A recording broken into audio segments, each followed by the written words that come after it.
y a 56 des répondants à notre sondage qui ont mentionné qu'ils ne savaient pas où trouver un acheteur, comment trouver un acquéreur, par où commencer. Donc, qui peut acheter mon entreprise si j'ai une entreprise avant? C'est une bonne question, Jocelyn. Puis s'il y avait une réponse simple à cette question-là, on ne sera pas face à ce défi-là au Québec de retrouver des repreneurs pour nos entreprises. Dans mon exemple, je vais exclure l'aspect familial, hein, parce que dans une famille, c'est plus facile de cibler les acquéreurs, même s'il y aurait plusieurs défis dans une entreprise familiale. Donc, les sources pour pouvoir trouver des acquéreurs, la première, je dirais, c'est l'acquéreur stratégique. Parce que généralement, c'est à lui qu'on peut vendre le plus cher. L'acquéreur stratégique, c'est quelqu'un de notre industrie qui aurait besoin de nous pour soit faire des économies d'échelle ou apporter un avantage quelconque, une valeur ajoutée à son entreprise. Un service complémentaire. Un service complémentaire. Ou plus de volume. Voilà. Donc, évidemment, si on peut approcher des gens de notre industrie, c'est une très bonne façon. Du moins, il faut commencer par observer dans notre industrie si ces genres d'acquéreurs-là existent.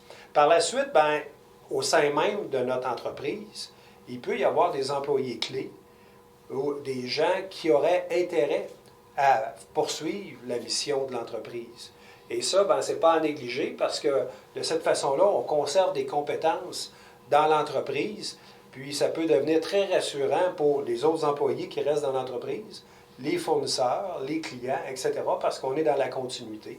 Évidemment, on peut aussi ajouter des repreneurs qui amènent des compétences complémentaires. Hein. L'entreprise a évolué dans le temps et ça a fait en sorte que les besoins en technologie, les besoins en compétences ont changé aussi. Fait qu'il y a peut-être une opportunité d'apporter des nouvelles compétences au sein de l'entreprise.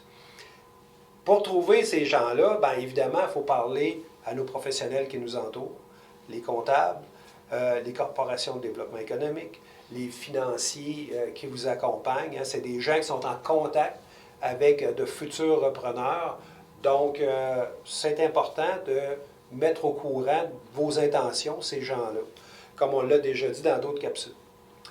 Vous pouvez aussi utiliser des services de courtier spécialisés, si le cœur vous en dit.